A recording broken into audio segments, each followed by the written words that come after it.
people get afraid of staying stuck in grief. I get afraid of staying stuck in grief. You can't get stuck in grief. Not really, if you're just allowing it to exist, because the process will run. The emotions will move through and they'll process in your body. If you're not using shame and should be and shouldn't be to try to modulate things, it will process and you will release it and you will not get stuck in it and it will not get stuck in you.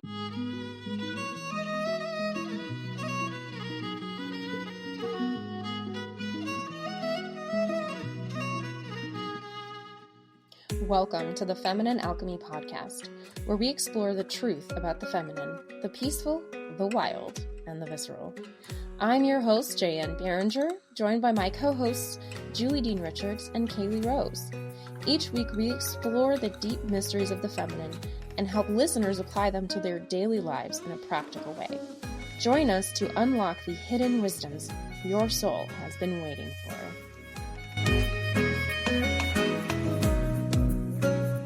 Hello, and welcome to another episode of Feminine Alchemy. I'm one of your hosts, Jaye, and we've got Kaylee Rose here. Say hi. Hello, everyone. Julie is having internet issues, sadly, so she will not be joining us today, but there's always good, important stuff to talk about, and today we're going to really do a deep dive into the grief process, which we've said we could talk about for days, but I think this is going to be a good little intro to how to handle grief, what grief is, and sneaky ways that grief might affect your life that you don't even know. Speaking from personal experience. Every time somebody thinks of grief, and we're getting better at this, but the societal sore thumb of grief is, oh, I lost a person died. And there's so much more to it than that. And that's what I think I really want to talk about, because there's just so much. Anyways, that's my intro rant. I love it. So, Kaylee, what are some initial thoughts that you want to share about grief? You being a somatic practitioner, I imagine you see grief more than anything else. And so I'd love to hear about that too. So, in your practice, Kaylee, how do you see grief? That's a really interesting question. And when you first asked it, I was like, I don't actually see much grief. And then I realized, no, wait. Actually, grief shows up, I think, in really unexpected ways for people because of something that you've already touched on a little bit, in that people think it needs to look a certain way to count as grief. And when people have grief living in their body, but they're not necessarily acknowledging it with their mind because that shouldn't count as something to grieve over, from their own judgment of that or what society has told them grief is supposed to look like, it can really feel like, okay, I'm just going to be really real. Today, I am feeling grief in my body that I'm like, why is my brain is wondering why? Why are you feeling grief, Kaylee? Come on, so many cool things are happening in your life right now. But it feels, there's this heaviness.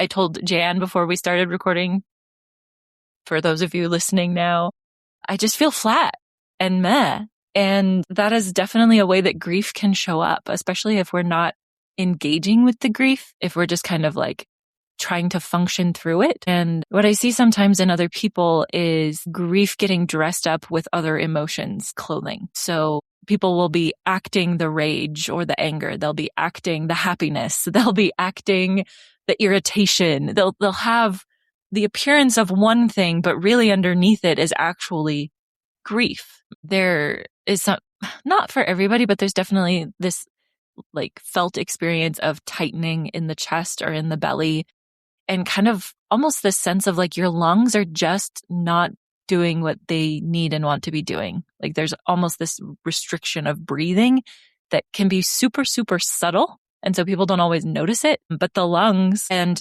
the lung meridians, they're connected to grief and to grieving. And even looking back at my training in breath work, there's a certain type of breath that mimics the kind of like shuddering of a child when they've been crying really hard. And that is a way that people will use breath work to actually bring up and process grief. So I don't know if I actually answered your question, but now that I'm thinking about it, it's like, wait, did I answer that question? You did. You see a lot of grief. Yeah. And you're like, I didn't see any grief, but I did see some grief. And that's exactly what we're talking about, is Yes. we're all doing this. And it was so funny that you just straight up went, I don't see a lot of grief, but I actually see a lot of grief. Uh-huh.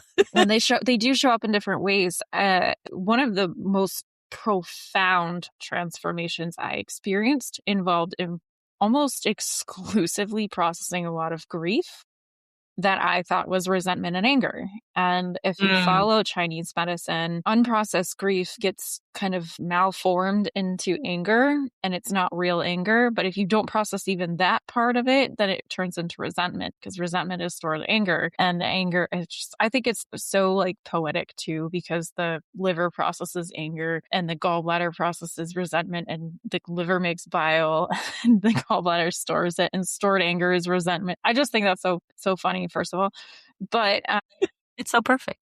It's so perfect. But when you don't have that processed grief, if your body is experiencing the grief, but you're ignoring it because you're like, oh, that's not what grief is supposed to look like, or I shouldn't be grieving this thing, then it turns into something else that just loops on itself, and the anger never goes away, and the resentment never goes away. And underneath that resentment, underneath the anger, is often just plain grief. And that is like one of my weird little soapboxes, is if we all just worked with grief, we would solve so many problems in our lives. So many problems. Yeah, absolutely. I think, I don't remember if I've said this before on this podcast, but it's something that I say relatively frequently. And that's that grief is like this untapped resource, especially for men, but also for women, in that there are so many men out there that just seem so angry. They're not angry. They're not letting themselves grieve, because society is slightly more accepting of their anger than of their grief. And I think it used to be a little more acceptable for women to grieve and not acceptable for them to show anger, but something has shifted, and now it's like women's grief as well is getting like kind of shoved into the box, into the shadow. And so it feels really important to me for everybody to make peace with their grief, to make peace with the fact that it's not comfortable, and it's not supposed to be comfortable. It's also not supposed to be somewhere you have to live all the time. So if we can meet our grief with curiosity and compassion, or at the very least with neutrality, to just be able to look at it and allow it to exist without trying to immediately, quote unquote, solve it, fix it, make it go away, heal it, turn it into gratitude and love and light. Like, just in the nitty gritty of the fact that to be alive means that you will experience grief. To love means that you will grieve. They are inseparable. And I think our society has tried so hard for so long to sever that, to cut something that cannot be cut. And it gets really distorted. Yeah. So let's talk about the 5 stages of grief a little bit. Let's say what they are and why they're important.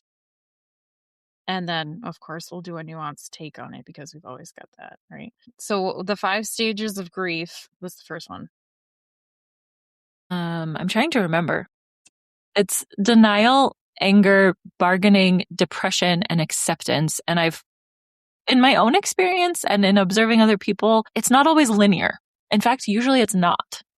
You can float around between those, you can cycle through them, and they're not necessarily always in order.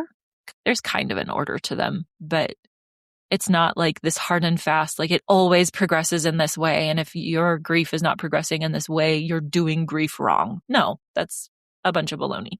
I agree with that. Denial, then anger, sadness, bargaining, depression, and then acceptance, right? I think for me with grief, I think I don't get stuck on the denial, which is funny, but I do.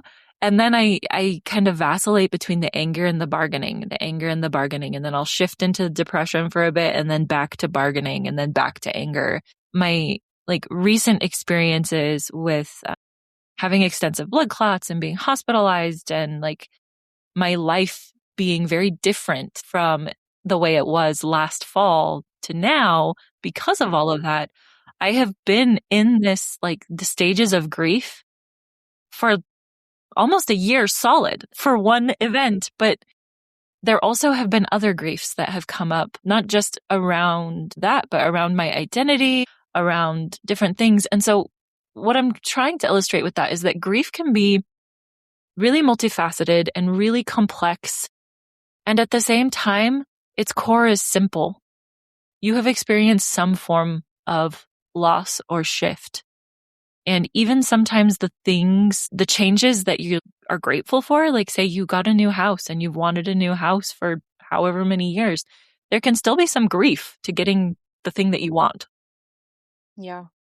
What does bargaining look like for you? Because I think that's the one that is hard to make sense of. Okay, so for me, we're going to look at, I guess, the parts of me that I don't always like to talk about because there's a part of me that's embarrassed by them. And that's that I will throw temper tantrums at God, at the universe.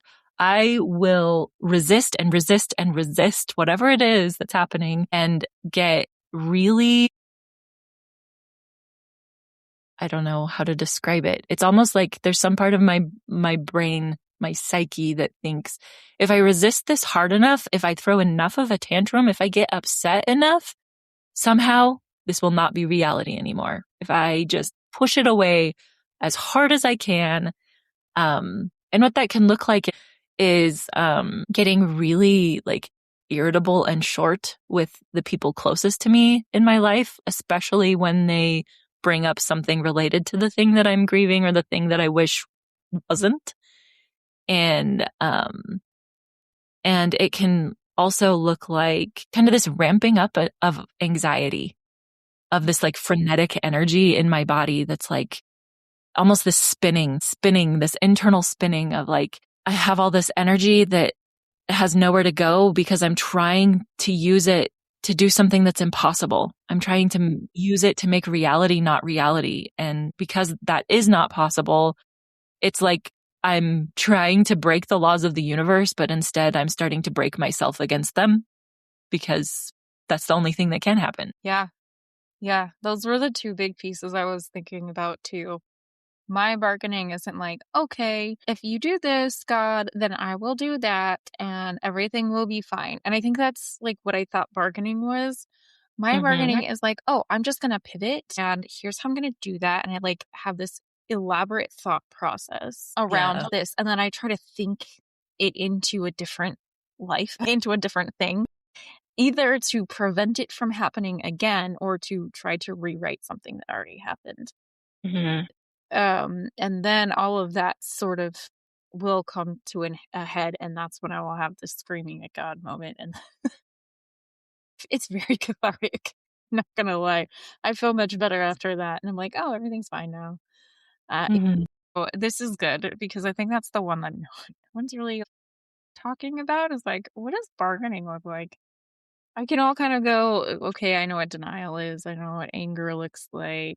Why would I try to make a deal with nothing to fix something that isn't going to change? And that is what it looks like for me is, yeah, that nondescript anxiety, the overthinking. And then, yeah, when I finally have like a big temper tantrum, then I stop overthinking that. So scream at nothing more often. And I will say, in a lot of indigenous societies, European and indigenous cultures included, there is a vocal requirement. There is a vocal piece. The Celtics call it keening. And when you express vocally in such a primal way, there's so much of that emotion that just leaves your body. One thing I thought was really interesting too, coming back to the why don't we process grief very well, there is a stigma against keening now, right? Especially 100 years ago. it was really bad. So it's like, oh no, our society doesn't do that anymore. Because so there was somebody who was talking about current day keening and the Celtic culture and all this, and there were a lot of people who were Irish in Ireland commenting on this, saying we don't do that anymore. That is out of our culture. Well, because it's so intentionally removed by the power over concept, right? That is one thing that is intentionally removed, is you can't express grief this way. This is uncivilized. We're supposed to grieve quietly and politely and behind closed doors if it's going to get messy or make other people uncomfortable. Must be civilized. No loud noises from your mouth. Give birth quietly. Yeah, give birth quietly, grieve quietly, die quietly. Everything must be quiet. Don't insult me with your auditory sounds. Anyways. Yeah. I mean, even like have sex quietly, like everything. We must be silent. It's like that movie that, is it The Quiet Place? Is that what it's called? Where like if you made noise, the aliens would come and eat you. But honestly, in some ways, that movie is like the reality that we're all living in that it's like everything has to be modulated because we don't want to make anybody too uncomfortable. And if you're keening, people are going to think you're losing your mind. Or they're going to be really uncomfortable because there is going to be the grief that's still inside them that recognizes that primal feeling, that sound, and it makes it harder for them to ignore the grief that they have not processed. What are some surprising things that you hadn't processed the grief around that you were like, I didn't think this was a thing. Why would I have grief about this for so many years? What's one thing? Maybe a silly one. I'm trying to think. I know there have been multiple things over the years that I was like, wow, I did not think that I would grieve that. But like the thing that keeps popping into my head right now is like very prominent in my life at the moment. And it isn't one that I feel like is illogical. It's not something that's like, oh, why would you grieve that?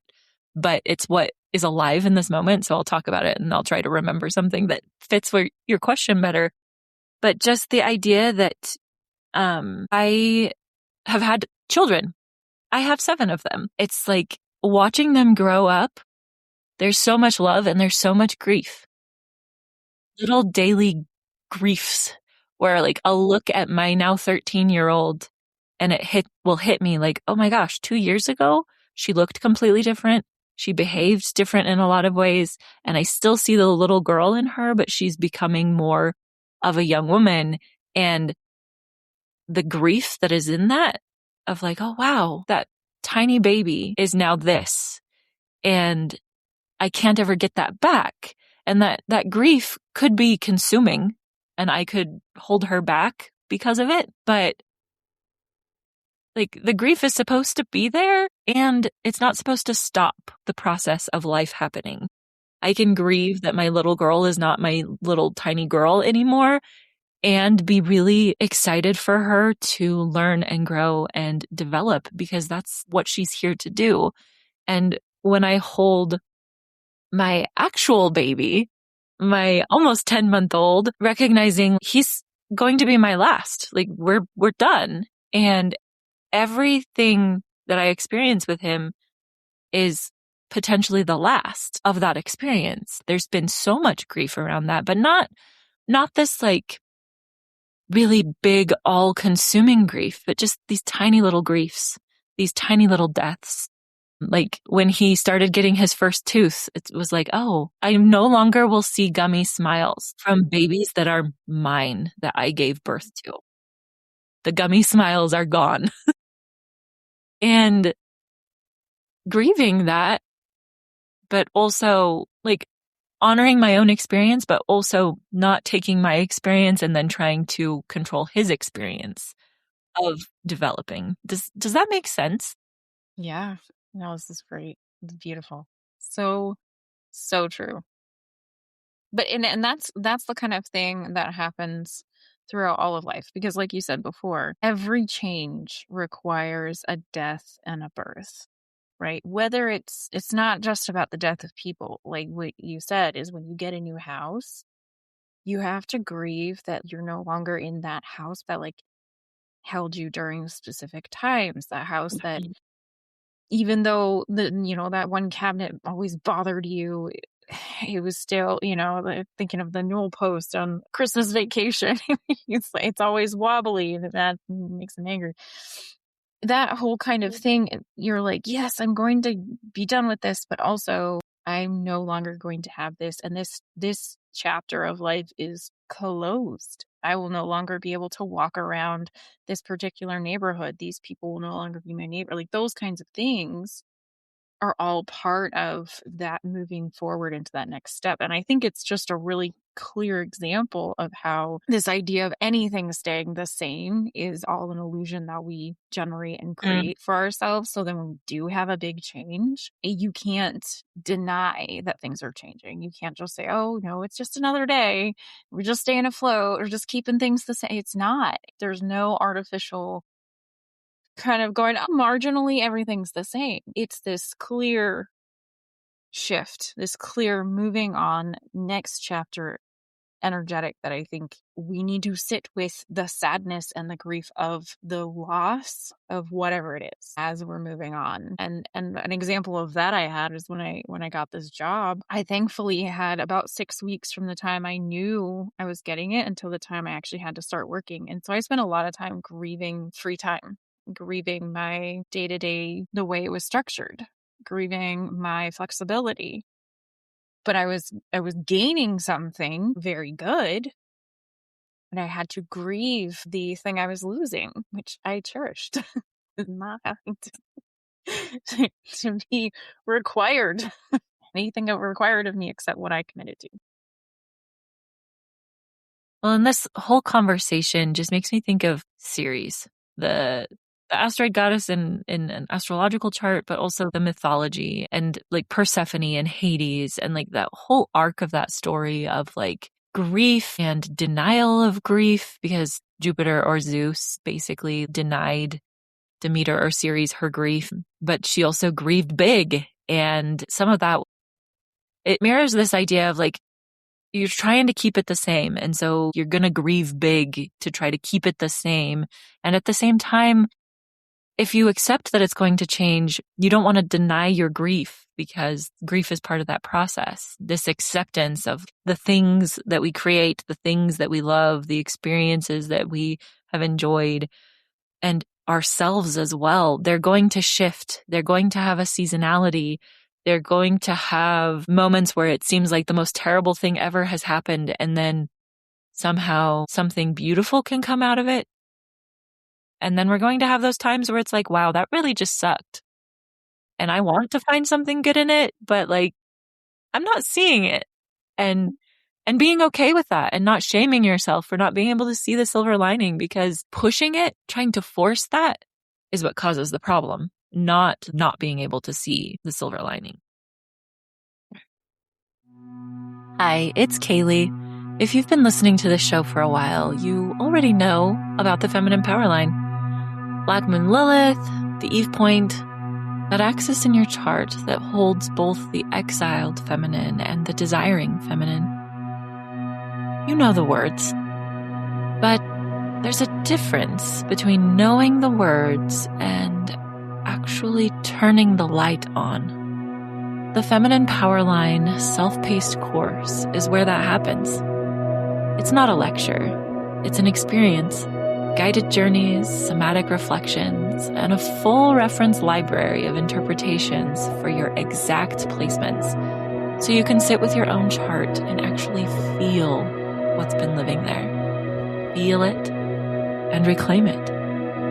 Women who've gone through the course say the same thing. I didn't expect it to hit that deep.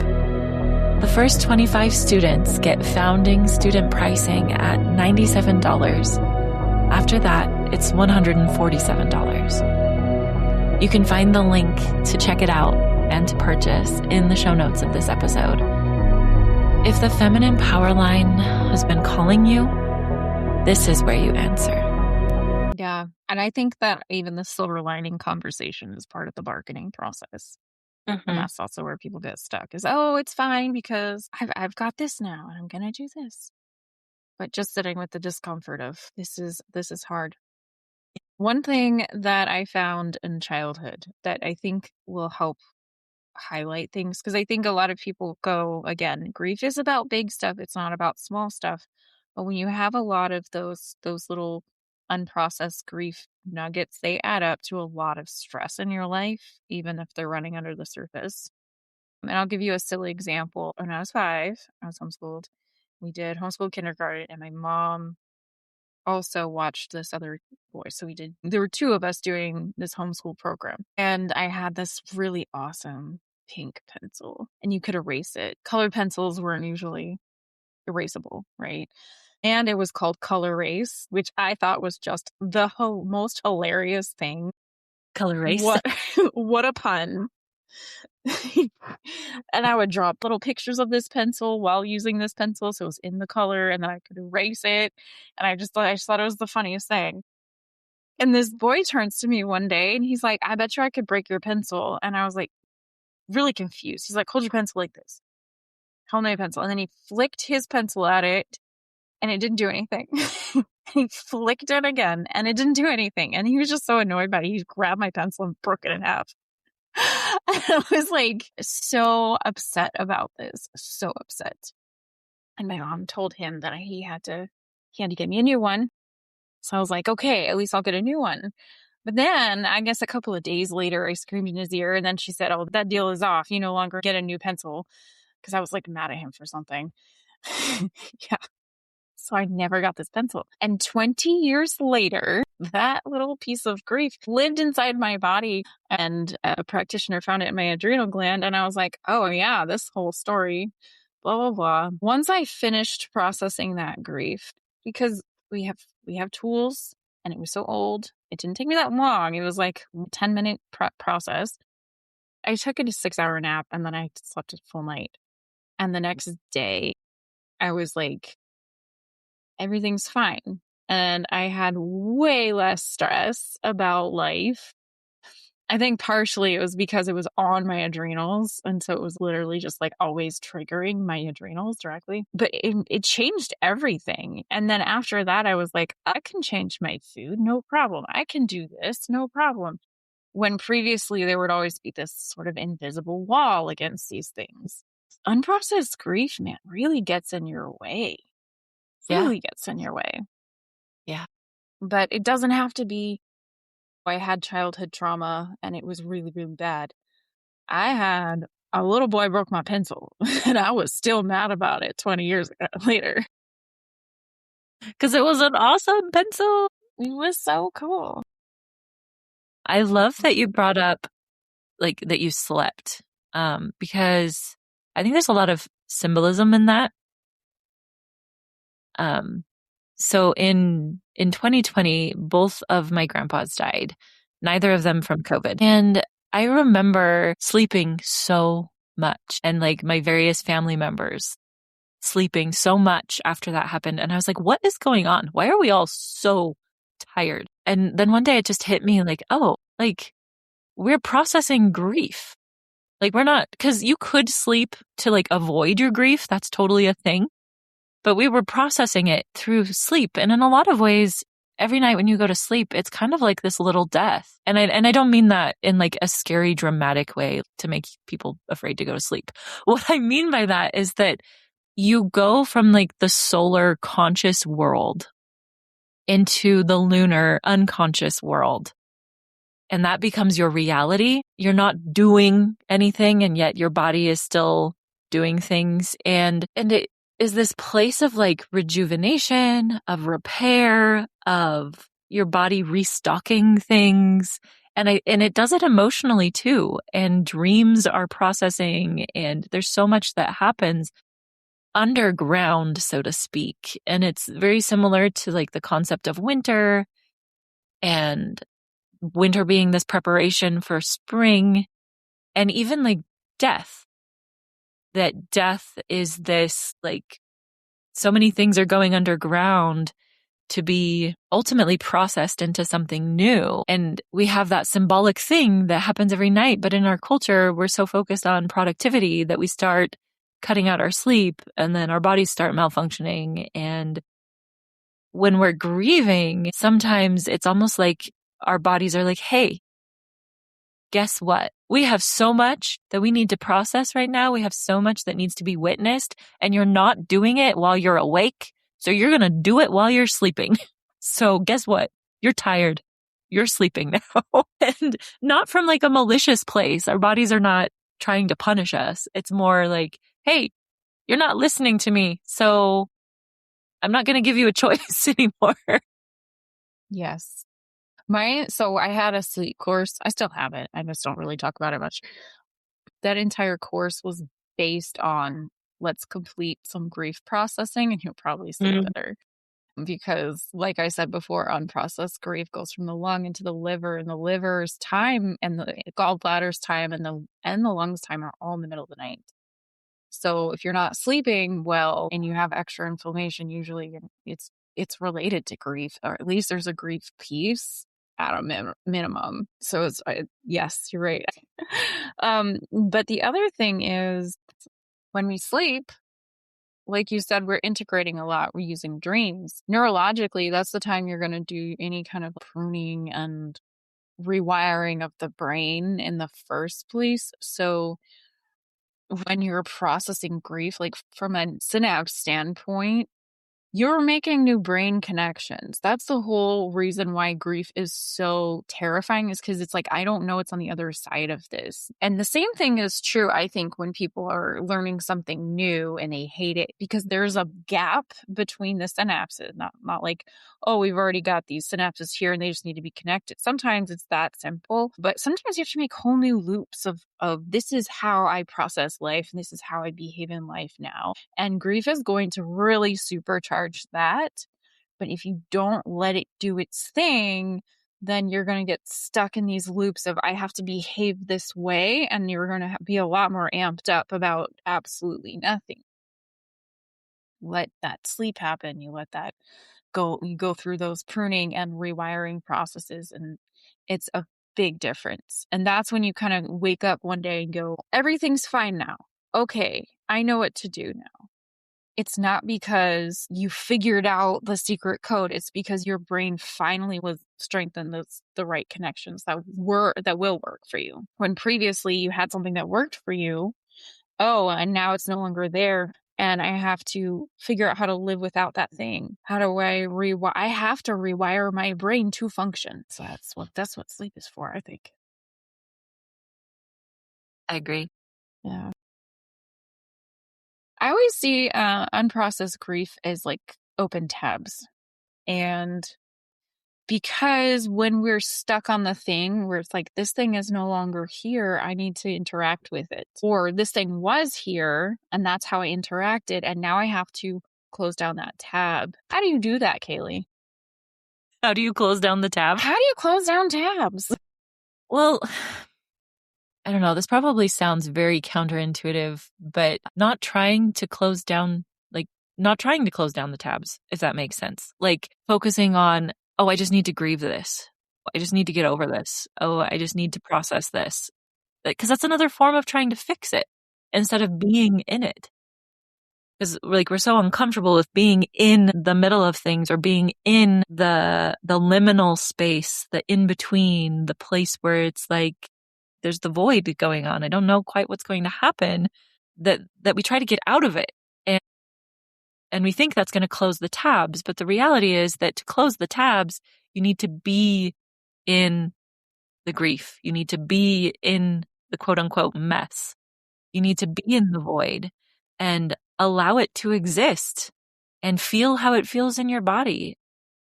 I mean, I think sometimes we don't do that because we're terrified. Like, oh my gosh, if I actually feel this, am I going to fall apart? If I actually feel this, will I spiral into depression and be completely dysfunctional and not be able to work and not be able to take care of my children, and I'll lose my house and blah, blah, blah, blah, blah, and like go down these spirals of why you can't feel the thing.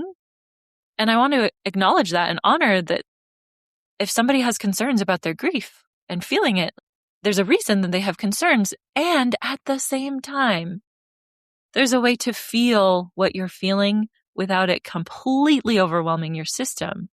And that's by going to what I sometimes call the tender edge, Like, go to the edge of the comfort. Go to the edge of the comfort zone. Go to where it starts to feel like, oh man, I'm encountering this grief. And be there first. Be in that tender space. Be on the edge of that. And as you begin to recognize, like, oh, I can actually be in that space and not fall apart, then that expands and the tender edge is further out. And now you move into that space. And you keep doing that until you get to a place where it's like, oh, wow, this is intense. Like, this grief is very real. And I'm okay. It's okay that I'm not okay. As contradictory as that sounds, you cannot be okay and be okay at the same time. And I think that is how you close those tabs, is witnessing your own, not just witnessing your own grief, but being in it instead of looking at it from the outside. Absolutely. Absolutely. I think sometimes when people learn about the stages of grief, they try to force themselves through it and say, okay, I'm in denial, but I really should just be angry. So let's get started being angry. I need to stop being angry and let me start barking. Like, there's no processing when you're just overthinking it. And to the point where I think even sometimes external parties might say, oh, well, you're stuck in being angry. So you should just stop being angry and start accepting it. Like, let's just all skip to acceptance. Let's just go. Let's skip to the end, which that might be true for some grief, but most of it, you got to go through all of it, right? Like, I find a lot of tales in my life, right? A lot of grief tales, and I will do like a mass clearing every so often when I'll get to that tender edge, and I'll go, okay, anything else that let's just accept all of the things that I have like open tabs on that are ready for acceptance. Let's just do that all at once. Boom. You know? But you're right, that tender edge, like, you have to feel it. You can't just like think it. There is a body feeling that has to happen before you can even consider closing the tab by saying, okay, I accept this. I accept this. I accept this. I'm good now. But sometimes I will do like a mass, like, okay, anything that I just is ready to be accepted that I have not hit the button on, let me go do that. And then other things will just take longer, and that's okay. But you'll find that just like going through old tabs, you're like, I don't need this anymore. I solved this problem. I just haven't exited it yet. Sometimes those things can even trip us up, and we just need to do that part. And then there's something else that surprises people a lot. I think that sometimes we have a big thing that happens, and it's so big that we have to remember it is many pieces of lots of little things at once. So when I had a friend who was going through divorce, it was grief, grief, grief around just the whole thing. And then it turned into, I'm done grieving the person, but now I want to grieve the marriage, the fact like of being married.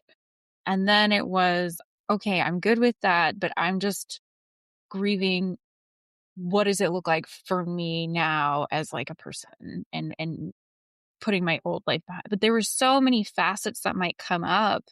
And that's why I think people say, oh, grief comes in waves. Yeah, because you've got so many pieces. When you have big stuff going on, you've got so many little threads that need your attention. It's not just like one and done. Let me sledgehammer through this and I'm going to fix all of it at once.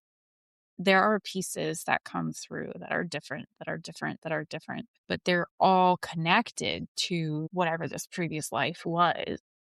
Mm-hmm. Are you experiencing any of that? Yeah. No, I have seen that repeatedly in my life, where it's like something big shifts in my life, or even something big shifts in the life of somebody that I care about. And it's like, oh, I'm grieving the thing that ended. I'm grieving what changes in me because of that. I'm grieving what changes in them because of that. I'm grieving what's changing in the relationship because of that. I'm grieving the experiences that I thought I would have that now I probably won't have. I'm grieving the experiences that I had that I probably won't have again. It's just, there's a lot. There are so many layers. I think at any point in the grieving process with any quote unquote size of grief, whether it's something small or something monumental, that where we really get into trouble is when we judge ourselves for what we're experiencing, when we say it's bad or wrong, instead of just looking at it and saying, this is what it is. Because even I think people get afraid of staying stuck in grief. I get afraid of staying stuck in grief. You can't get stuck in grief. Not really, if you're just allowing it to exist, because the process will run. The emotions will move through and they'll process in your body. If you're not using shame and should be and shouldn't be to try to modulate things, it will process and you will release it and you will not get stuck in it and it will not get stuck in you. I mean, it's easier said than done sometimes to just be with whatever it is and to allow it to process and to not be afraid of like, am I just going to be struggling to get out of bed forever? Am I going to stay in this depressed state forever? Is this just who I am now? No. But you also can't rush it and you don't need to put a timeline on it that is imposed by somebody or something outside of yourself, like your job gives you a week to grieve the loss of your husband or your parent, and then you should be back to work. We get these messages externally all the time about the timeline for grief and what's acceptable and what's not acceptable. And granted, there are parameters that we have to work within. And at the same time, nobody gets to tell you when your grief is over or what it's supposed to look like in the process of grieving. So important. Let's make it actionable. What are some ways that people can process their grief today, no matter what stage they're in? Well, I tend to go back to journaling, and a type of journaling that's basically free writing. Just like write whatever comes out. Just let it come out however it comes out and without editing or judgment. But then also, it may sound a little trite, but like cry. Just let yourself cry.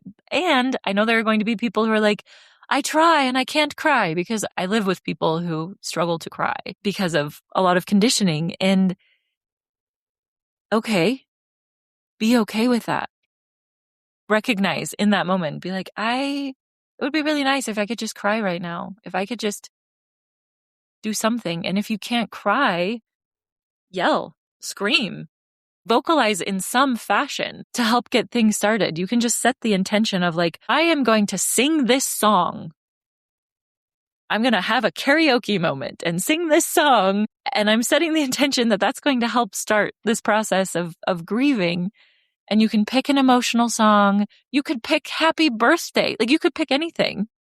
I mean, it'll help if it's something that brings up emotion, but the intention and the movement and the sound, the choosing in is really important, and it will start the process for you. And another one that may sound a little odd is go get some body work done. Go get a massage. Go get a chiropractic adjustment. Have somebody put hands on your body in a safe way with your consent, where you feel another human being touching you and it's safe. Because the number of physical therapists, chiropractors, massage therapists that I have talked to are like, yeah, people cry on my table all the time. And like, it's a thing. And it's part of how we grieve. Go hug somebody who's okay with you hugging them, obviously. But like, go have physical contact. And if you can't do any of those things for whatever reason, hug yourself. Feel your own hands on your own arms, on your own face. Anything that provides that warmth and that contact that's so instinctive and so primal for us, it can help you tap into that grief and to process it. Do you want to add to that, Jan? I love this. Yes. I want to echo any kind of lung stuff, right? Crying, like you said, you can mimic those sobbing noises regardless of whether you feel like you can actually cry is good. And you know, it's something that people don't think about that does mimic that sobbing noises that we don't hate is laughter. And when you laugh so hard, you get tears, you have that heaving sound.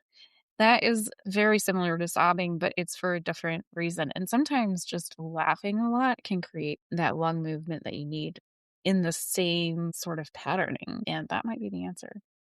I love that you brought that up. Sorry to interrupt you, but I can't believe I didn't think of this because my husband will call it craffing because my whole life I'll be like under stress or under whatever, like experiencing a lot of things and not necessarily realize it. And then I'll start laughing over the most ridiculous thing and I'll start laughing hysterically. And then it will turn into outright sobbing. And then it's like my entire being resets. So sometimes my husband will intentionally try when he knows, like, okay, stuff is built up. He will try to get me to laugh so hard that I sob because he knows it will reset me. And so that's just me, like, providing some personal experience, like, to back up what Jayan just said. Yes, go laugh. Go laugh. Pretend to laugh. It really does work. So go ahead, Jayan. I apologize for the interruption. Oh, that's fine. I mean, I'm not one for those like laughter retreats or those crying retreats, but doing the things are important. It's so wonderful. Like it oxygenates your blood because you're bringing in more air than you're getting rid of. It also will reset your vagus nerve because you're triggering all of those same like vocal pieces. There's just like so much good for both laughing and sobbing that are super similar. You're like, I can't cry and I don't like crying and I want to try laughing. Singing is wonderful. Yes. Singing, singing long and loudly will do the same thing as wailing, right? But it's socially acceptable and anything's acceptable in your car. So Yeah, I was just going to say, go sing in your car, go for a drive, sing in your car. If you feel like crying and or screaming while also singing, like, that's totally acceptable. yeah. No one's going to mind. And if they did, that's their problem. I also like the idea of feeling into that tender edge you mentioned because that is the piece, right? Let's not jump into the middle where we feel like we're having a whole adrenaline reaction. Let's walk it close to the edge and then just take an inventory. What are the reasons why this piece is hurting and write it down? And then you can start to see, okay, what do I need to do? Where am I with each one of those pieces? What do I need to do and experience in order to actually move forward with this piece? How about this piece? How about this piece? Is there more? Sometimes just naming the thing makes it all better. Sometimes that's the problem. You just don't even know what it is. I'm crying and I don't know why. Like, yeah, that's common because we aren't accustomed to naming the source of this pain as, we're accustomed to naming the stuff in front of us. It's a little more elusive. Yeah. What is one thing that you feel like people should know about grief before we sign off? Well, the one thing that's kind of been eating at me a little bit during probably the last half of this conversation is just this thought of like, okay, if I were to today to experience a big grief, like something truly devastating for me, like say the loss of my husband or one of my children, how would this episode land for me? And realizing that, like, when you're in the middle of something like that, everything that we just said could probably feel a little unfeeling. And I want to acknowledge and honor anybody who's in the space of like, this is so real and this is so raw for me. And you guys are just full of it because you're not in grief right now. You don't know what you're talking about. It's okay for you to think that. And it's okay for you to feel that. Because when you are in a lot of grief, it's a lot. Grief is not comfortable. It can be incredibly painful. It can be incredibly visceral. It can feel like you are being torn to shreds. And I just want to hold space for that reality and the fact that there is nothing that is going to mend that or fix that for you. And that's not what we're trying to do here. All we're trying to do here is, one, extend permission that you don't need from us, but sometimes we need to hear it from another person. Permission to let your experience be your experience, and also some tools for helping you recognize your grief when there are things you're grieving that other people might say are not grief, are not something that would be, or you may be saying it's not something that you should be grieving about. Just a lot of acceptance of it being okay for you to experience what you experience, and it being okay for you to not be okay with it, to not like it. We're not asking you to like it. I'm inviting you to sit with it and let it exist, even though it feels awful when you're right in the middle of it. Yes. If you are in the middle of it, we were talking about most people who are, I'm fine, I'm good. If you're in the middle of this, a real experience, your most important thing is to triage. And if that means taking time out of your day and doing nothing, that's okay. If that means not thinking about it or thinking about it too much, that's also okay. Most of the time, people who are in it aren't worried about what if I have secret grief that I didn't know is messing with my life. In that type of situation, you know where it is. And it feels all encompassing and overwhelming and like drowning in nothing. It's very strange. And in those moments, it pure gentleness, triage, allowing, and just making sure that, first of all, your responsibilities are in a safe place so you can continue to process that. Because again, like Kaylee said before, when we have big grief moments, life still goes on. It's really hard. That's really hard. You still have to have the day-to-day stuff and deal with probably in really, really tough grief situations, you might even have more responsibilities than you had before the thing happened. It's so scary, so terrifying, and it's so hard to go, I need to make the right decision, and I can't because my brain isn't working the way I'm used to. So hold space for that. Hold space for yourself. Be kind to yourself. This is not the time to embark on a new journey. This is not the time to start a new project. It's the time to sit with this thing in your spare time and create support systems around you the best you can, where if you needed to delegate some responsibilities, you can do that so you can have that space. Triage. Yeah, thank you for saying that, because you're right. We were very waxing on like lots of little griefs or old griefs, but the big ones, if you're in the midst of it, all those ideas seem so dumb, so trite. Yes.